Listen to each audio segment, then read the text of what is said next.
அடுத்ததாக என்ன சொல்கிறார்? கோயில்களில் மாற்று மதத்தவர்கள் வழிபாடு செய்யும் இடங்களில் வந்து பூஜை செய்கிறாங்க. அதே போல் மௌலிது மஜ்லிஸுகள், கத்தம் மஜ்லிஸுகளில் இவங்க அல்லாதவர்களுக்காக சத்தமிட்டு பூஜை செய்கிறாங்க. இதை எல்லாத்தையும் வந்து சாப்பிட சொல்கிறாங்க. அல்லாஹ் ரப்புல் ஆலமீன் இதை தெளிவாக தடை செய்திருக்கும் போது மௌலிது சாப்பாடு சாப்பிட சொல்கிறாங்க, கத்தம் சாப்பாடு சாப்பிட சொல்கிறாங்க, கோயிலில் பூஜை செஞ்ச சாப்பாடெல்லாம் சாப்பிட சொல்கிறாங்கன்னு சொல்லி கொஞ்சம் உணர்ச்சி வசமாக சில செய்திகளை சொல்கிறார்கள். அவர் என்ன சொல்கிறார் என்பதை கேளுங்கள். நம்ம இன்றைக்கு இந்த கோயில்களில் இன்ன பிற மாற்று மத அவர்களுடைய அந்த வணக்க வழிபாடுகள் செய்யக்கூடிய இடங்களை பார்க்கிறோம். அதே போன்று நம்முடைய இஸ்லாத்துடைய பேரிலையும் மார்க்கம் எங்களுக்கு வழிகாட்டாத தர்காக்கள் அப்படின்ற பேரிலே நடைபெறக்கூடிய கந்தூரிகள், மௌலுது மஜ்லிஸுகள் என்று நடைபெறக்கூடிய இடங்களில் பார்க்கிறோம்.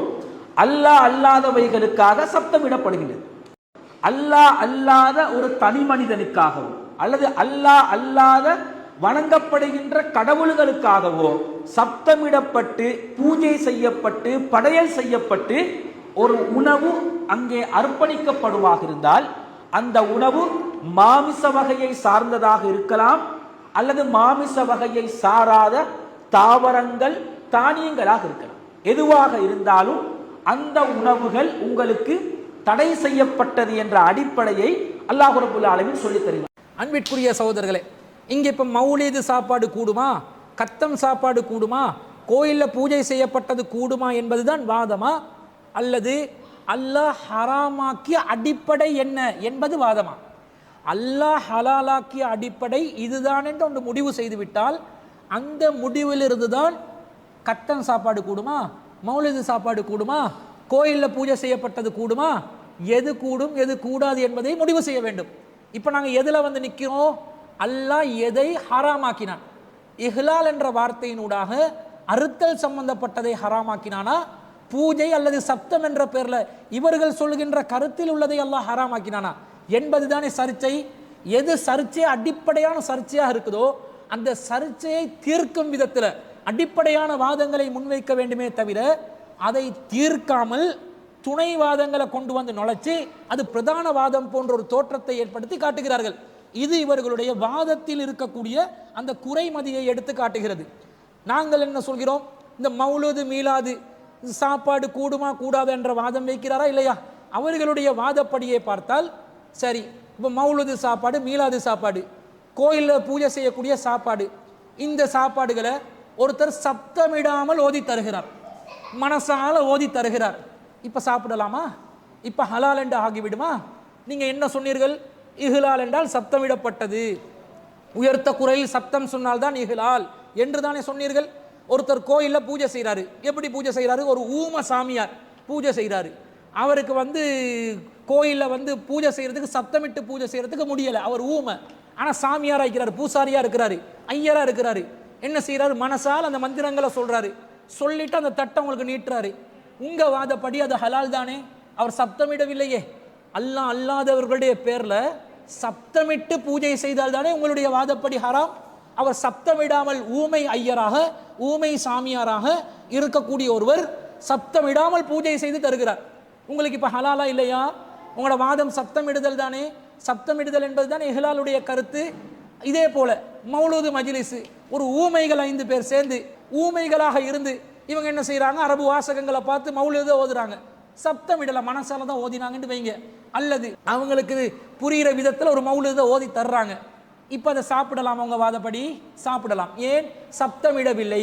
ஊமைகள் எங்க சப்தமிடுவாங்க? அப்போ இப்போ ஒரு மௌலூது சபையில் சப்தமிடாத நிலையில் மௌனிகளாக மனசால மௌலூதை ஓதி தந்தால் உங்களுடைய வாதப்படி, ஸ்ரீலங்கா தௌஹீத் ஜமாத்தின் வாதப்படி அது ஹலால் என்று அறிவித்து விடுவீர்களா? பகிரங்கமாக அறிவிப்பதற்கு உங்களுக்கு திராணி இருக்குதா, தைரியம் இருக்குதா? கோயில் பூஜை செய்கிறாங்க, சப்தமிடாத நிலையில் பூஜை செய்தால் அதை தாராளமாக சாப்பிடுங்கள். சப்தமிடாத நிலையில் ஆடுகளை பலி கொடுத்தாலும் கடவுள் அல்லாதவர்களுடைய பேரில் சப்தமிடாமல் அவர்கள் செய்கிறார்களா? ஹலால் தான் என்று ஃபத்வா கொடுப்பீர்களா? ஃபத்வா கொடுத்து பாருங்களேன். உங்கள் வாதத்தில் நீங்கள் உண்மையாளர்களாக இருந்தால், சப்தமிடுதல் தான் இஹ்லாலுக்குரிய அர்த்தம் என்பதில் நீங்கள் உண்மையாளர்களாக இருந்தால் இந்த கருத்தை சொல்லி பாருங்க. உங்களோட லட்சணம், உங்களோட மார்க்க விளக்கம் என்னவென்பதை மக்கள் புரிந்து கொள்வார்கள். இப்படி நீங்கள் அறிவித்தால் தான் சப்தமிடுதல் என்ற கருத்தில் நீங்கள் உண்மையாளர்களாக இருக்கிறீர்கள் என்ற அர்த்தம். இஹ்லால் என்ற வார்த்தைக்கு சப்தமிடுதல் என்ற கருத்து தான் உண்டு என்பதை நீங்கள் ஏற்றுக்கொண்டதாக அர்த்தம். அப்படி நீங்கள் சொல்லாவிட்டால் நீங்களே சப்தமிடுதல் என்ற கருத்தை சாகடித்து விட்டீர்கள் என்று, அல்லாஹ் அல்லாதவர்களுக்கு சப்தமிட்டாலே ஹராம் என்று இவர்கள் வாதம் வைத்தார்கள்.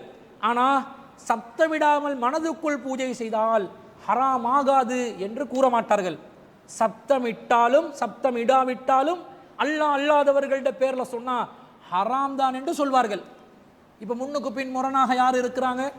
தான் கொண்ட நிலைப்பாட்டில் உறுதியற்றவர்களாக யார் இருக்கிறாங்க? தனக்கே எதிராக வாதம் புரிபவர்களாக யார் இருக்கிறாங்க? உண்ட ஹராமாக்க போய் மொத்தமாக அனைத்தையும் ஹலாலாக்கின குற்றத்தில் யார் இருக்கிறாங்க? சிந்தித்து பாருங்கள்.